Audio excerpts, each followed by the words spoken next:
Distinguidos doctores en Derecho, abogados litigantes, estudiantes universitarios y cada persona apasionada por el derecho y la justicia.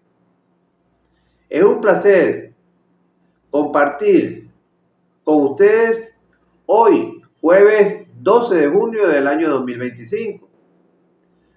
Como es de costumbre, le diserta en esta oportunidad su abogado Leonardo Velázquez, a través de una visión práctica y sin rodeo sobre el proceso penal venezolano. Y la verdad es que, como en cualquier sistema complejo, en el sistema penal hay sus complicaciones.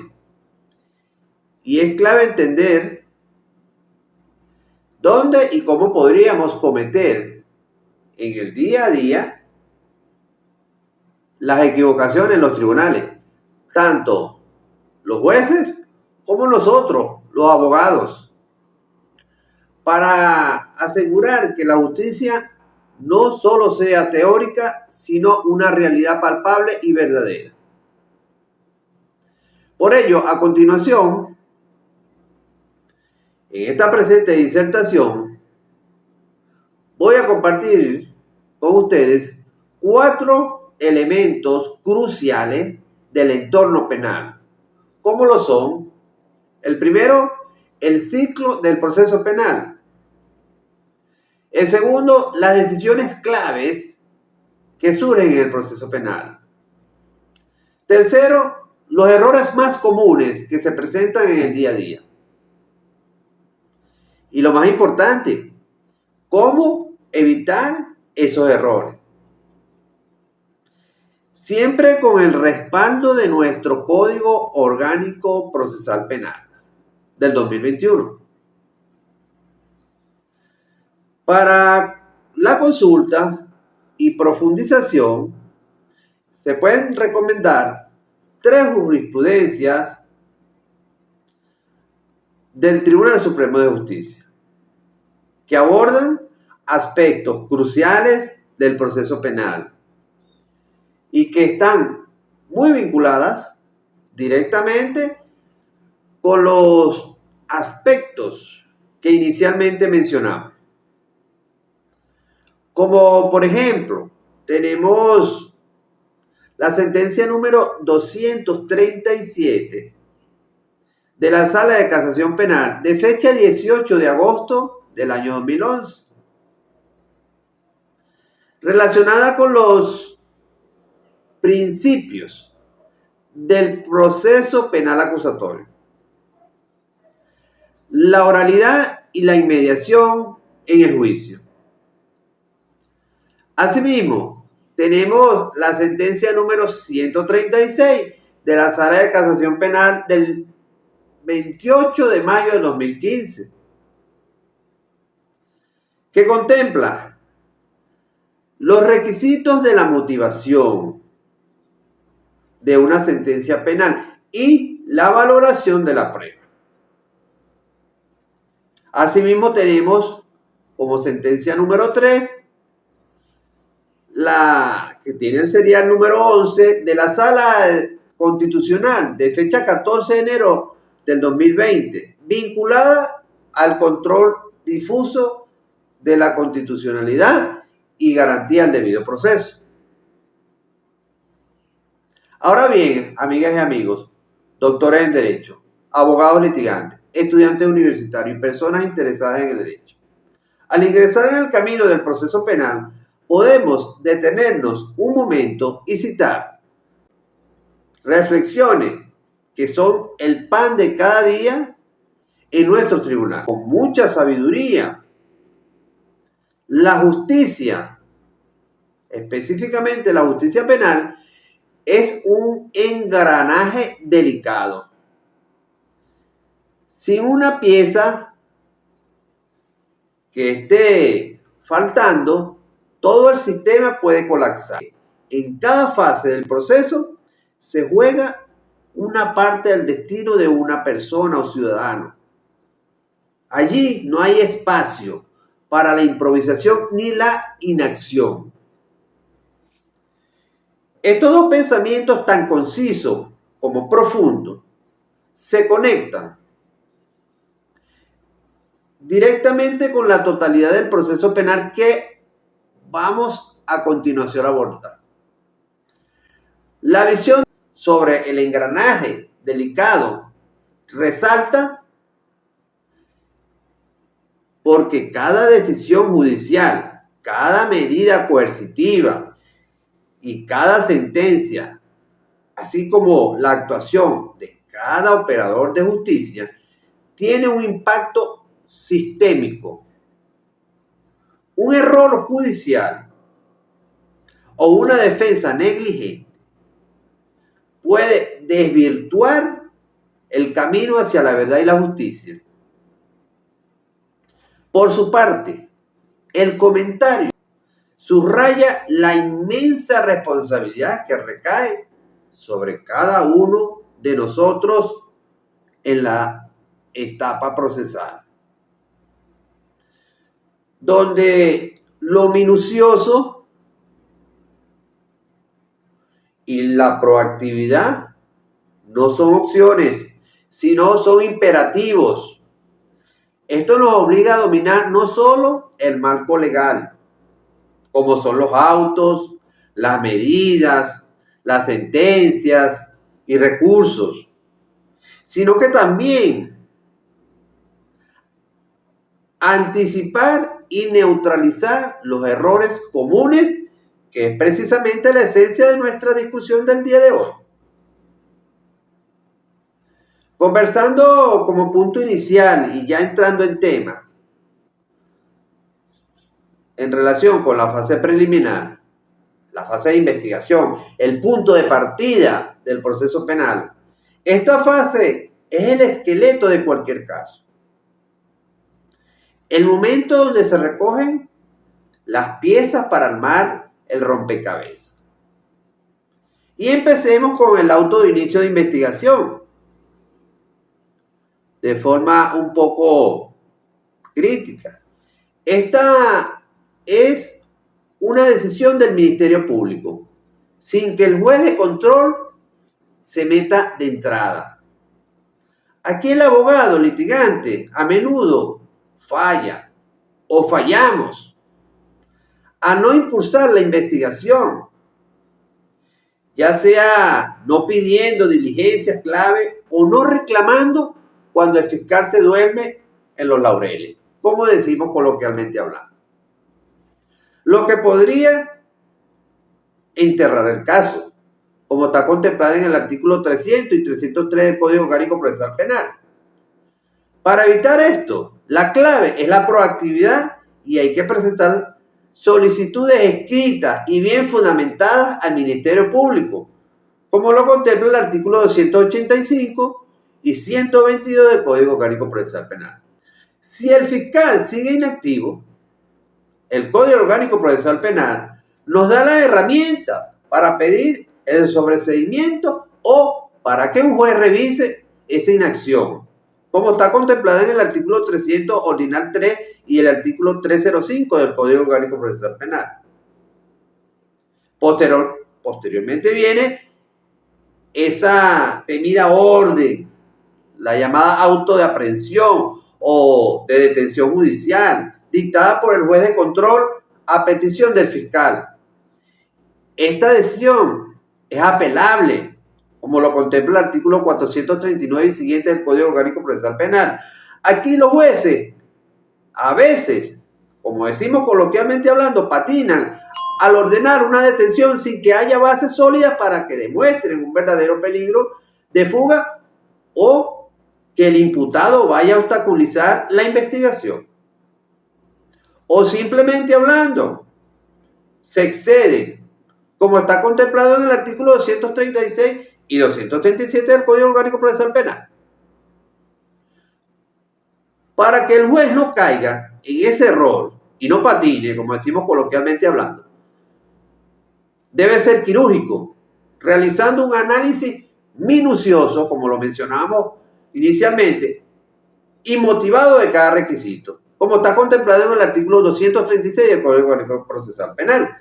Siempre recordando que la privación de libertad es una excepción, no es la regla, como lo establece el artículo 229 y el artículo 232 del Código Orgánico Procesal Penal. Del lado del abogado litigante, el error más común en esa etapa es no rebatir con contundencia la detención y no apelar a tiempo.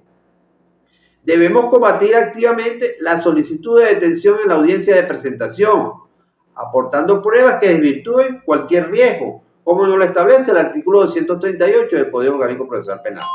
Y si la detención se mantiene, apelar de inmediato, señalando las violaciones a los derechos fundamentales, como nos lo establece el artículo 44 de la Constitución de la República Bolivariana de Venezuela, el artículo 236 y 237 del Código Orgánico Procesal Penal. Pasamos luego al auto de imputación formal, que se materializa cuando el detenido es presentado ante el juez de control y se le informa de qué causa se le procesa. Contra la imputación en sí, no hay recurso directo. El juez puede apelar o puede errar, al no asegurar que el imputado conozca plenamente su derecho o al limitar la efectiva participación de la defensa, como nos lo establece el artículo 127 y 267 del Código Orgánico Procesal Penal. Su rol es clave, su función es clave. Garantizar que el acusado sea informado detalladamente de cada uno de los derechos y que el abogado defensor pueda ejercer su rol plenamente. Para el abogado litigante, el error radica en no asesorar adecuadamente al cliente o no solicitar las medidas cautelares menos lesivas, como nos lo establece el artículo 242 del Código Orgánico Procesal Penal. Es fundamental, amigas y amigos, doctores en Derecho, abogados litigantes, estudiantes universitarios y personas interesadas en Derecho, preparar al imputado antes de la audiencia y solicitar activamente medidas menos restrictivas, argumentando el arraigo y la inexistencia de peligros procesales, siempre bajo el principio de excepcionalidad, que está contemplado en el artículo 242 y 229 del Código Orgánico Procesal Penal. Finalmente, mis amigos, el auto que declara el pase a juicio o la acusación,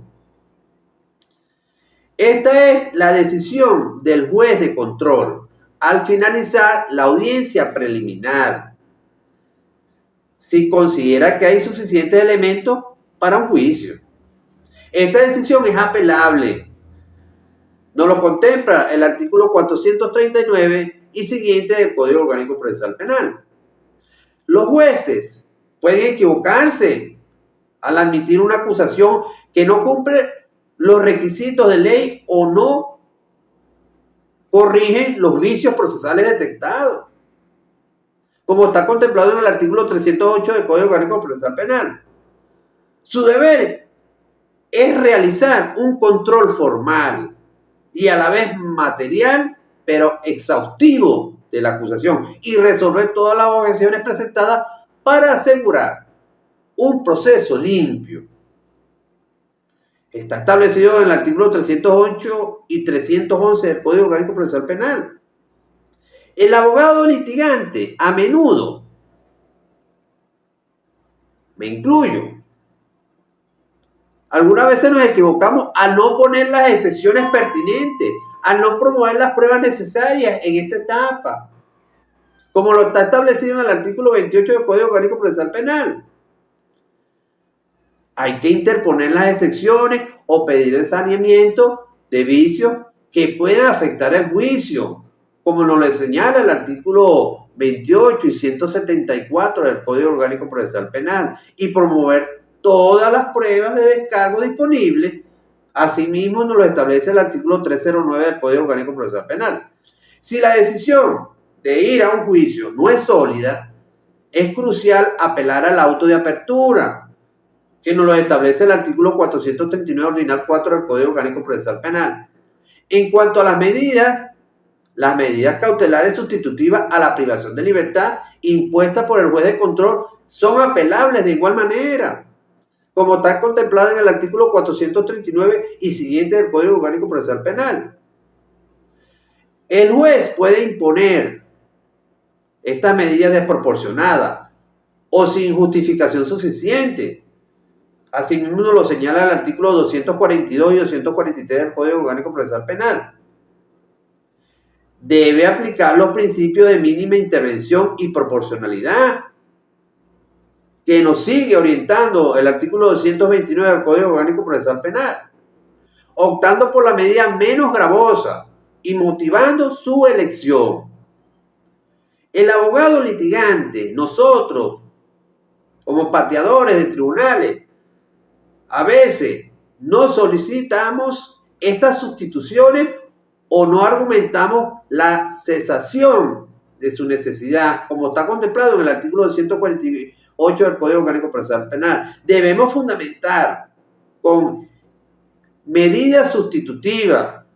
Nos lo establece el artículo 242 del Código Orgánico Procesal Penal, demostrando el arraigo del cliente y solicitando la revisión de la medida si cambian las circunstancias, así como nos lo señala el artículo 248 de las mismas normas adjetivas. Si se trata de privación preventiva de libertad, como es la cárcel preventiva, que se decide en la audiencia de presentación, también se pueden apelar, lo establece el artículo 439 y siguiente del Código Orgánico Procesal Penal. El juez puede equivocarse si manda a la cárcel sin que haya un verdadero peligro de fuga o si lo deja mucho tiempo. Y nos lo señala el artículo 236 y 237 del Código Orgánico Procesal Penal. Debe ser muy estricto al ver si se cumplen los requisitos, y nos lo dice el artículo 236 de la norma adjetiva, y respetar los plazos máximos, como nos lo establece el artículo 230 del Código Orgánico Procesal Penal, realizando las revisiones periódicas. El abogado litigante a veces no pide que se revise la medida o no ofrece garantía para desvirtuar el peligro procesal.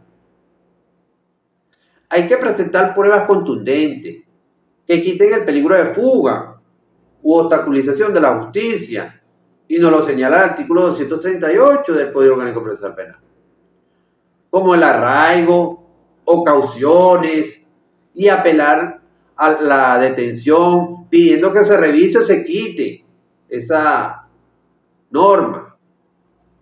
Así nos lo establece el artículo 439, numeral 4, el artículo 248, el artículo 230 del Código Orgánico Procesal Penal. En cuanto a la sentencia de esta fase, destaca el sobreseimiento, que es cuando el juez, sabemos, cierra el caso antes del juicio, como está establecido en el artículo 300 y 303 de la norma adjetiva.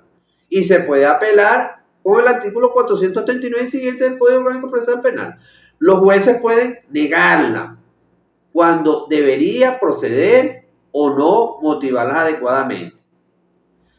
Su deber es verificar que la solicitud esté bien justificada y explicar su decisión. Nosotros los abogados litigantes a veces no pedimos el sobreseimiento a tiempo o no lo fundamentamos bien. Es crucial estar atento si se dan las razones para pedir sobreseimiento, porque nos lo señala el artículo 300 del Código Orgánico Procesal Penal, y presentar una solicitud sólida, como nos guía el artículo 304 del Código Orgánico Procesal Penal, apelando si la niegan también, como nos lo establece el artículo 439, numeral 3 del Código Orgánico Procesal Penal. Si entramos a la fase intermedia, el filtro de prejuicio, esta etapa es como un colador, asegurando que solo los casos sólidos lleguen a juicio. El auto de apertura a juicio oral y público es la decisión del juez de control que da la luz verde para el juicio. Aunque no tiene recurso directo para poder apelar, lo establece el artículo 309 del Código Orgánico Procesal Penal como guía, la decisión que admite la acusación si es apelable. Los jueces pueden errar al probar una acusación que no cumple los requisitos o al no sanear los vicios, como está establecido en el artículo 309 de la norma adjetiva. El deber es revisar la acusación con lupa y resolver todas las cuestiones planteadas en la audiencia preliminar. Así nos lo señala, como decimos anteriormente, en el artículo 311 de la norma adjetiva, y donde se garantice que el proceso está limpio. Nosotros los abogados litigantes a veces omitimos poner las excepciones o solicitar el saneamiento de vicios. Debemos insistir en las quejas y en que se corrija cualquier irregularidad apelando el auto de apertura a juicio, como nos lo establece el artículo 439, ordinal 4 del Código Orgánico Procesal Penal. Si avanzamos y vamos a las medidas cautelares y la privación preventiva de libertad, se pueden revisar de nuevo en esta fase. Los jueces pueden mantener a alguien privado de libertad cuando ya no es necesario. Nos lo señala el artículo 248 del Código Orgánico Procesal Penal. Debemos revisar de oficio la necesidad y la proporcionalidad de la medida. El abogado litigante, a veces, no solicitamos esta revisión. Es fundamental pedir, solicitar, argumentar expresamente la revisión, la modificación o cese de la medida, como nos lo señala el artículo 248 del Código Orgánico Procesal Penal, aportando nuevos argumentos de prueba. Las sentencias en esta fase también pueden incluir el sobreseimiento. Así nos lo señala el artículo 300 del Código Orgánico Procesal Penal. Si el juez de control encuentra un causal para cerrar el caso, es viable. También es apelable con el artículo 439 y siguiente del Código Orgánico Procesal Penal. El juez puede no dictarlo cuando se debe o no explicar por qué lo hizo. Debe dictar el sobreseimiento de oficio si se lo solicitan, explicando bien su decisión. Nosotros, los abogados, a veces no insistimos en pedir el sobreseimiento. Debemos presentar la solicitud al juez de control, como está establecido en el artículo 304 del Código Orgánico Procesal Penal, y argumentar con solidez por qué es necesario. Luego avanzamos desde la óptica siguiente a la fase central, el juicio oral y público. Aquí es donde se presentan las pruebas, lo sabemos, en vivo y directo, y se decide el futuro del acusado.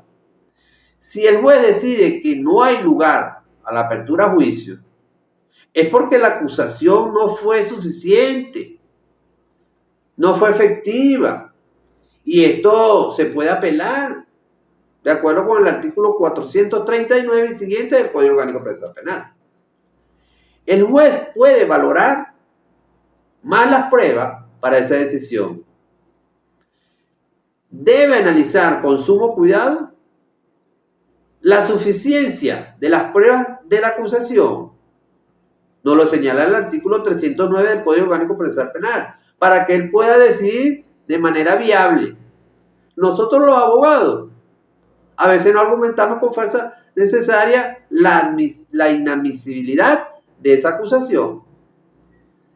Se debe argumentar con contundencia que la acusación no cumple con los requisitos establecidos en el 308 del Código Orgánico Procesal Penal, o que las pruebas son insuficientes.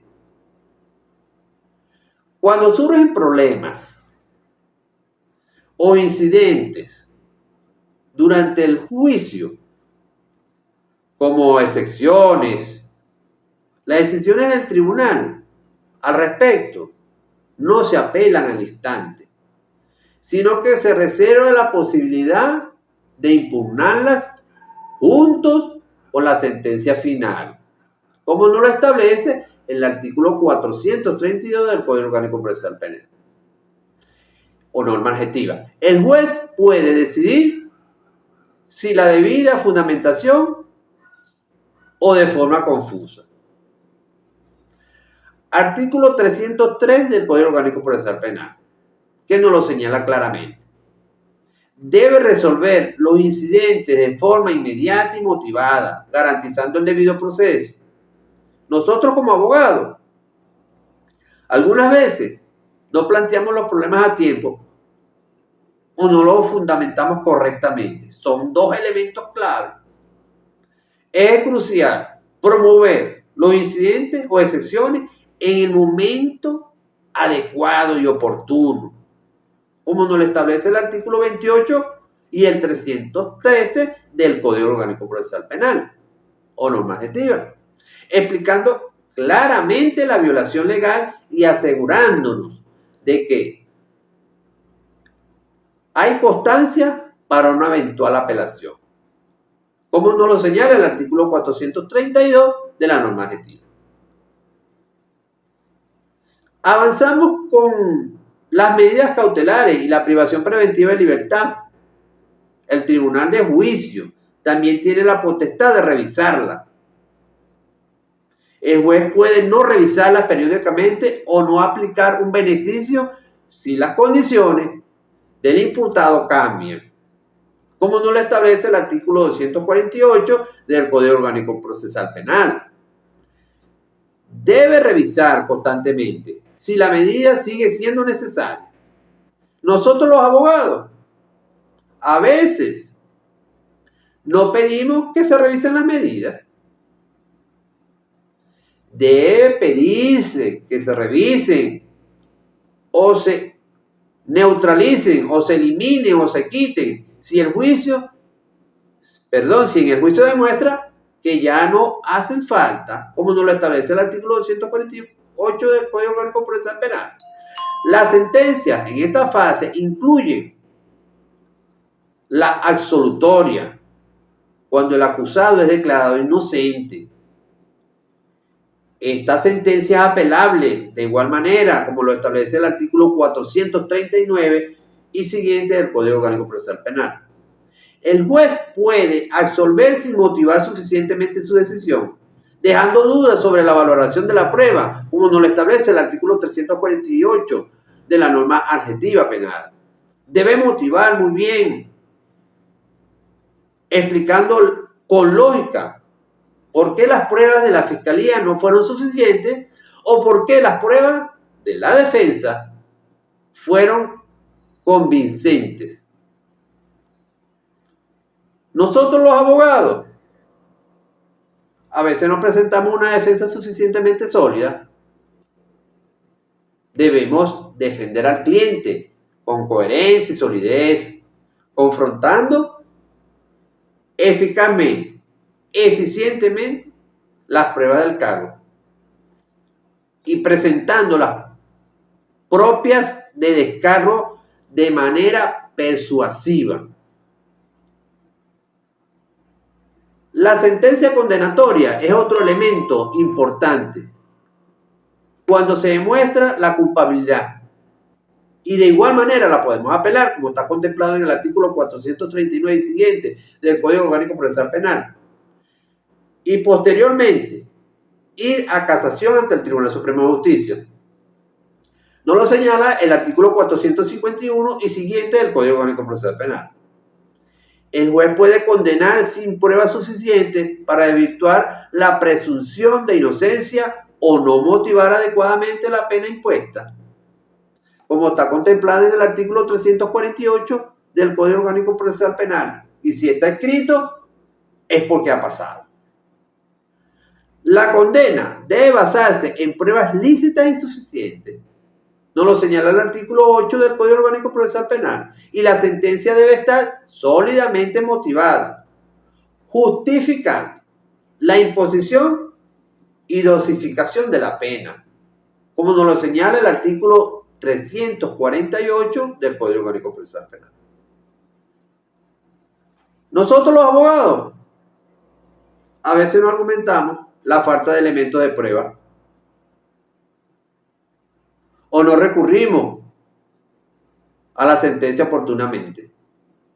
Debemos contradecir activamente las pruebas de cargo, impugnando su legalidad y pertinencia, como nos lo establece el artículo 182 del Código Orgánico Procesal Penal. Presentar pruebas de descargo de forma estratégica y de una manera que afecte la sentencia que fue dictada.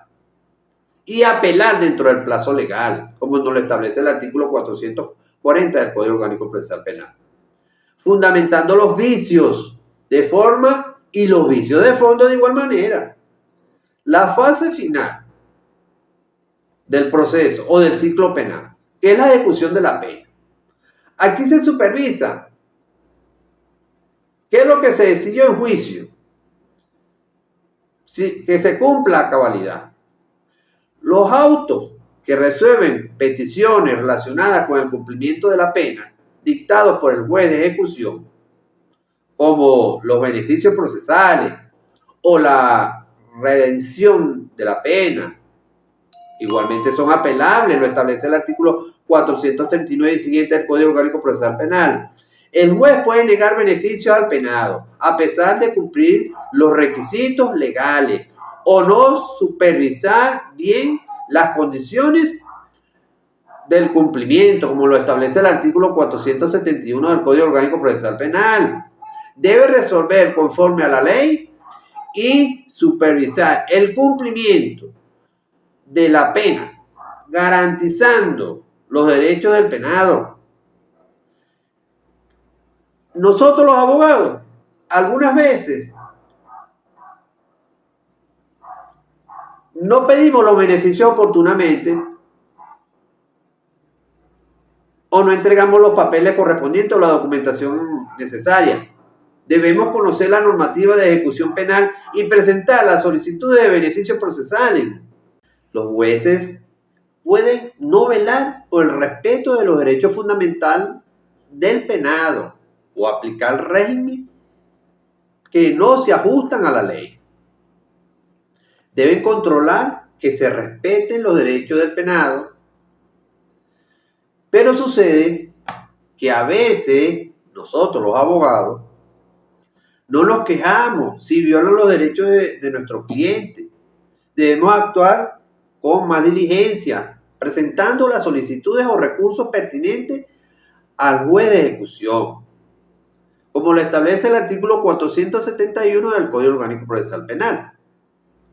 La sentencia que declara la redención de la pena o extinción de la pena la da el juez de ejecución y es apelable, porque así nos lo señala el artículo 439 y siguiente del Código Orgánico Procesal Penal. El juez puede tardar en declarar la extinción o redención, aun cuando los requisitos estén cumplidos. El artículo 471 del Código Orgánico Procesal Penal nos lo establece así. Pero debe dictar la sentencia correspondiente, sin dilaciones indebidas. Nosotros los abogados, a veces no le hacemos seguimiento a esto. Debemos estar pendientes del caso de nuestro cliente y pedir la extinción o redención cuando corresponda, exigiendo una pronta decisión. Así nos lo señala el artículo 471 del Código Orgánico Procesal Penal. Las vías de revisión es otro elemento fundamental. Apelación y casación. Estas son dos fases del proceso en sí, no mecanismos para revisar decisiones judiciales. Los autos que admiten o inadmiten el recurso de apelación o de casación los dicta el tribunal que conoce del recurso. Si se admite, se puede recurrir en hechos, como lo establece el artículo 445 del Código Orgánico Procesal Penal o norma adjetiva. Los jueces pueden errar al admitir o inadmitir el recurso, como lo establece el artículo 445 y 447 del Código Orgánico Procesal Penal. Ellos deben revisar rigurosamente la admisión, verificando los plazos y las formalidades. Nosotros los abogados, algunas veces, presentamos los recursos fuera del tiempo o sin cumplir formalidades. Debemos conocer los plazos perentorios, como nos lo establece el artículo 440 para la apelación y el artículo 454 para la casación, y cumplir estrictamente con las formalidades y la fundamentación necesaria. Si el recurso es inadmitido injustificadamente, hay que interponer el recurso de hecho, como nos lo establece el artículo 445 del Código Orgánico Procesal Penal. Los autos que resuelven nulidades en el recurso no tienen un recurso autónomo, lo establece el artículo 174 y siguiente del Código Orgánico Procesal Penal o norma adjetiva. El juez puede no pronunciarse sobre las nulidades o declararlas sin motivación. Debe pronunciarse sobre todas las nulidades alegadas y motivar adecuadamente. Nosotros los abogados a veces no alegamos las nulidades pertinentes o no las fundamentamos bien. Debemos alegar las nulidades, tanto de forma expresa y motivada en el escrito recursivo, indicando el perjuicio y la norma violada, como nos lo establece el artículo 175 y 179 del Código Orgánico Procesal Penal. Ahora, siguiendo en otro aspecto, sobre las medidas relacionadas con la liberación o la libertad del imputado o del condenado que deciden los tribunales de alzada al resolver el recurso, también son recurribles, como lo establece el artículo 432 del Código Orgánico Procesal Penal. El juez puede no pronunciarse sobre la libertad cuando el recurso lo amerita. Así lo establece el artículo 248 de la norma adjetiva. Pero debe decidir sobre la situación de libertad si la resolución del recurso implica una modificación. El abogado a veces no pide estas medidas. Debemos pedir expresamente la revisión de la medida de coerción personal. Esto lo podemos hacer en el escrito recursivo. Si la revocación de la decisión implica la libertad de nuestro cliente, de nuestro procesado, y así nos lo señala el artículo 248 del Código Orgánico Procesal Penal. La sentencia de la Corte de Apelaciones, como otro elemento que resuelve el recurso de apelación, es recurrible en casación. Así nos lo señala el artículo 451 del Código Orgánico Procesal Penal y siguiente. El juez puede confirmar, revocar o anular una sentencia sin la debida motivación o sin una correcta valoración de hechos y de derechos. No lo señala el artículo 447 del Código Orgánico Procesal Penal, y si lo señala es porque ha sucedido. Él debe motivar la sentencia de la apelación explicando la valoración de las pruebas y la aplicación del derecho. Nosotros los abogados a veces no explicamos bien por qué apelamos. Debemos explicar las razones de las apelaciones de forma precisa y concisa. Así nos lo señala, nos lo indica y nos orienta el artículo 443 del Código Procesal Penal o norma adjetiva. Por último, la sentencia de la Sala de Casación Penal del Tribunal Supremo de Justicia que decide la casación no tiene recurso posterior, salvo la revisión constitucional en casos muy excepcionales. El juez puede equivocarse al interpretar la ley o al aplicar la doctrina o no revisar bien los vicios denunciados. Así nos lo señala el artículo 459 del Código Procesal Penal o norma adjetiva. Debe aplicar correctamente la ley sustantiva y adjetiva, garantizando la uniformidad de la jurisprudencia. Nosotros los abogados a veces no interponemos la casación con la técnica jurídica adecuada. Debemos dominar la técnica de casación, identificando y desarrollando los motivos de la casación, como nos lo establece el artículo 452 del Código Orgánico Procesal Penal, y fundamentando la violación de la ley con precisión. En resumen, amigas y amigos, doctores en Derecho, abogados litigantes, estudiantes de Derecho y personas interesadas en la justicia, para que la justicia fluya y el sistema penal cumpla su cometido, la diligencia, el conocimiento profundo del Código Orgánico Procesal Penal, el apego estricto a la ley, son innegociables tanto para los jueces como para nosotros los abogados. Así, no solo evitamos errores, sino que construimos un camino más sólido, una verdadera justicia. Les ha hablado el día de hoy su abogado Leonardo Velázquez. Me despido hasta una próxima oportunidad. Muchas gracias por su atención.